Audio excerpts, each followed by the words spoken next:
अस्मानी आणि सुलतानी संकटांनी हैराण झालेल्या शेतकऱ्यांच्या व्यथा मोठ्या असतात। खरीप हंगामाच्या तोंडावर अवकाळी पावसाने शेतकऱ्यांचे अतोनात नुकसान झाले असून महागडी व बोगस खते, बियाणे, कर्जाचा डोंगर आणि हमीभावाचा अभाव यामुळे बळीराजा गंभीर आर्थिक संकटात सापडला आहे। याच पार्श्वभूमीवर बीड जिल्हा किसान सभेच्या वतीने माजलगाव उपविभागीय अधिकारी कार्यालयासमोर तीव्र आंदोलन छेडण्यात आले। आमदार बच्चू कडू यांनी सुरू केलेल्या उपोषणाला पाठिंबा देत सरकारच्या ढिसाळ धोरणांचा जोरदार निषेध करण्यात आला। किसान सभेची भूमिका स्पष्ट। सरकारने निवडणुकीच्या वेळी कर्जमाफी, हमीभाव, पीक विमा आणि इतर अनेक वचने दिली होती, मात्र सत्तेवर येताच ती वचने पायदळीत उडवली गेली। हीच बाब आता असंतोषाचे रूप धारण करत असून बच्चू कडू यांच्या उपोषणातून या मुद्द्यांना वाचा फोडली जात आहे। किसान सभा नेतृत्वाची इशारावजा भूमिका। राज्य सरकारने शेतकऱ्यांच्या प्रश्नांची तातडीने दखल न घेतल्यास बीड जिल्हा किसान सभा संपूर्ण ताकदीने आंदोलन उभं करेल असा इशारा यावेळी देण्यात आला।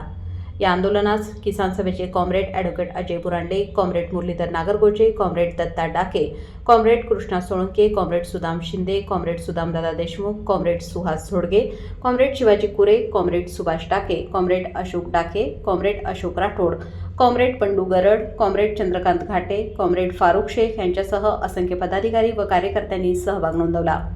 अतुल्य महाराष्ट्र न्यूजच्या नवनवीन अपडेट्स पाहण्यासाठी आत्ताच चॅनलला सबस्क्राईब, बातमीला शेअर आणि बेल आयकॉनला ऑन करा।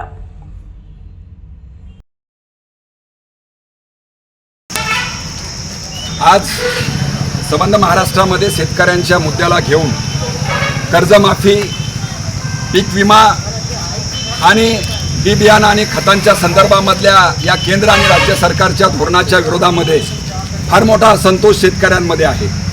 आणि या सगळ्या मुद्द्याला घेऊन मागच्या 3-4 दिवसापासून माजी आमदार बच्चू कडू हे जे अमरावतीला उपोषणाला बसलेले आहेत, या मागण्याच्या संदर्भामध्ये किसान सभा सातत्यानं आंदोलन करते आहे। परंतु हे उपोषण जे चाललेलं आहे, या उपोषणाला पाठिंबा म्हणून सुद्धा आज किसान सभेच्या वतीनं माजलगाव या ठिकाणी उपजिल्हाधिकारी कार्यालयाच्या समोर निदर्शनं करण्यात आलेली आहे। या निदर्शनामध्ये प्रामुख्यानं मागणी आहे की या सरकारने, फडणवीस सरकारने जी घोषणा केलेली आहे कर्जमाफीची, ती ताबडतोब अंमलबजावणी करा, जेणेकरून शेतकऱ्यांच्या आत्महत्या थांबवल्या जातील।